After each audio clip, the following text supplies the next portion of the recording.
Baiklah, kembali lagi bersama kami di Regia Finansial. Kali ini kita akan melihat apa yang bisa kami temukan di laporan keuangan kuartal kedua dari saham MIDI ini ya, MIDI Utama Indonesia Tbk. Nah, ini seperti biasa ada disebutkan untuk presiden direkturnya yaitu Rulianto, kemudian direkturnya ada Susanto Popo. Nah, ini namanya agak cukup unik. Alamat kantor mereka tadi di Gedung Alfa Tower Jalan Jalur Sutra Barat di Tangerang ya. Di tepatnya itu di lantai 12. Nah, ini kita lihat untuk laporan keuangan kali ini nilainya itu jutaan. Nilai jutaan tapi bentuk rupiah, jadi nanti dikait saja dengan 1 juta. Untuk kas serta kasnya ini agak sedikit meningkat, piutang pihak ketiga meningkat. Kalau persediaan kita lihat di sini ini mengalami penurunannya. Dari 2,3 triliunan sekarang menjadi 2,2 triliunan. Wah, ini menurun cukup banyak ya. Menurun cukup banyak, kurang lebih sekitar 50-an hingga 60-an miliar ya kalau kita lihat di sini. Nah, ini kita lihat dulu untuk hutangnya itu gimana. Utang usaha mengalami penurunan pihak ketiga, oke, cukup bagus. Nah, ini total liabilitas jangka pendek.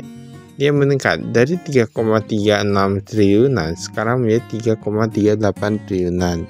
Nah, dia ada peningkatan kurang lebih sekitar 20-an miliaran ya kalau kita lihat di sini untuk yang total hutang jangka pendek.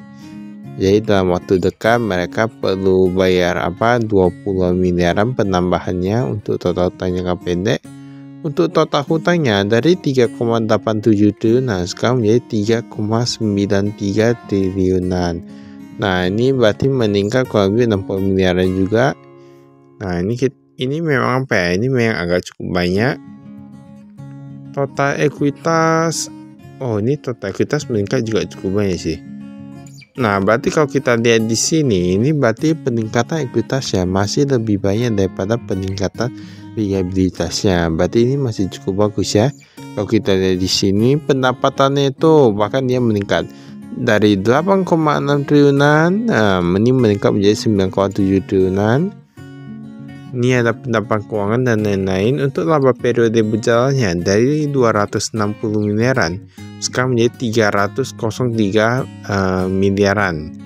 Tapi kalau kita lihat di sini ya, ini dia kan meningkat kurang lebih 43 miliaran jika dibandingkan dengan tahun lalu. Tapi kalau kita lihat dari persediaannya itu kan nggak gitu beda ya, karena persediaan itu bukan cukup banyak loh. Ini laba periode berjalan yang kepala entitas induk sama ya kalau kita lihat di sini. Nah, ini ada disebutkan pembayaran kas kepada pemasok. Dia memang pembayaran kas kepada pemasok memang lebih tinggi, tetapi dia karena penjualnya itu lebih tinggi, jadi dia pun gimana ya bilangnya, maksudnya peningkatannya itu pun kalau jika dibandingkan dengan persediaan pun nggak gitu nggak gitu banyak ya. Nah, ini harus kas dari aktivitas operasional.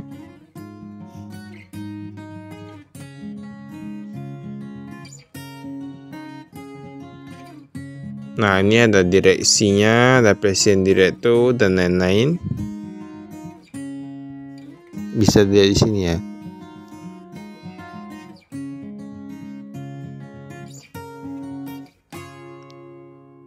Untuk karyawan tetap mereka, kalau kita lihat di sini dia mengalami peningkatan. Bahkan untuk karyawan tidak tetap mengalami peningkatan juga.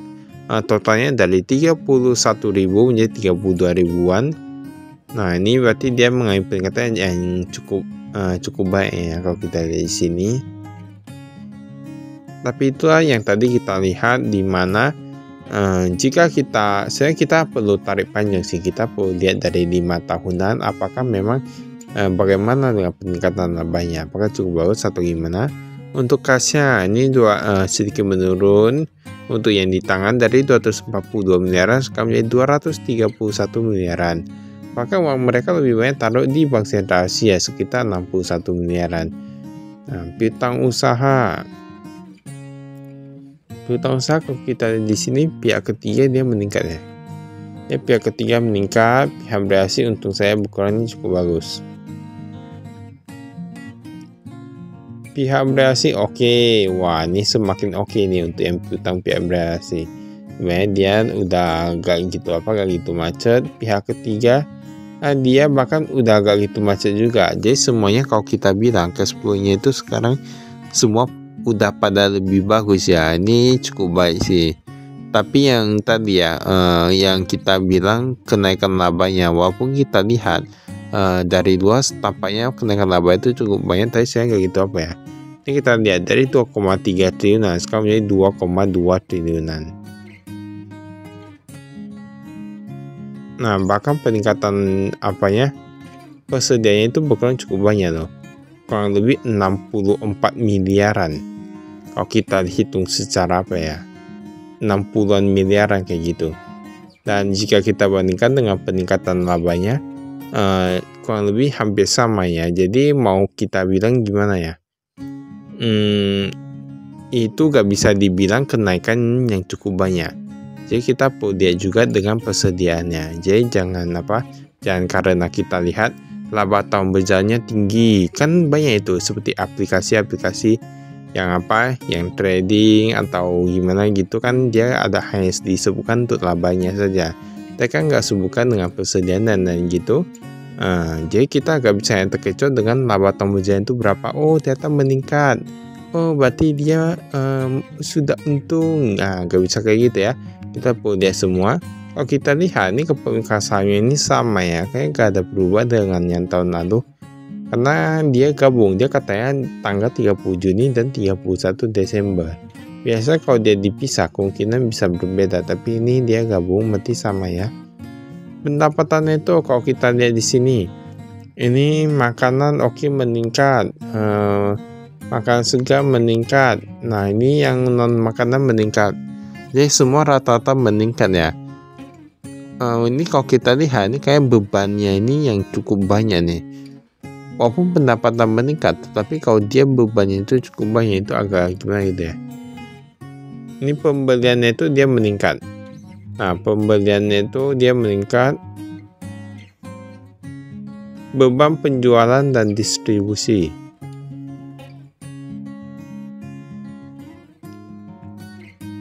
Nah, gaji dan kesejahteraan karyawan dia meningkat cukup banyak loh. Dari 800 miliaran sekarang menjadi 900 miliaran, itu udah meningkat berapa? 110 miliaran ya kurang lebih ya. Kita bandingkan dengan peningkatan laba saja, itu bahkan untuk penjualan. Ini yang umum bahkan dia meningkat juga 10 miliaran gitu. Nah, totalnya pun di sini meningkat 20 miliaran. Jadi kalau kami lihat, walaupun ada peningkatan pendapatan, tetapi beban itu cukup banyak. Penghasilan sewa ini 10 miliaran, fee penelitian dan pengembangan bahkan sudah berkurang 30 miliaran menjadi 10 miliaran.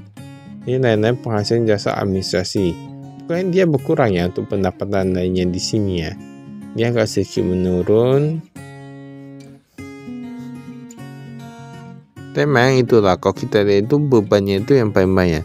Jadi memang sebuah perusahaan yang besar itu gak mudah loh untuk kita tangani. Mengapa? Karena dia bukan hanya kita perlu fokus dengan pendapatan, kita perlu fokus juga dengan labanya. Kita lihat memang pendapatannya meningkat, tetapi kan kita sebuah perusahaan itu bisa untung kalau labanya aja.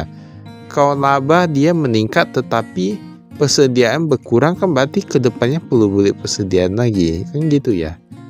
Maka itu saya dari kami, semoga family ini semakin baik. Tapi memang menurut kami oke lah ya, pelayanannya ini cukup bagus. Maka saya dari kami sekian, terima kasih, salam investasi.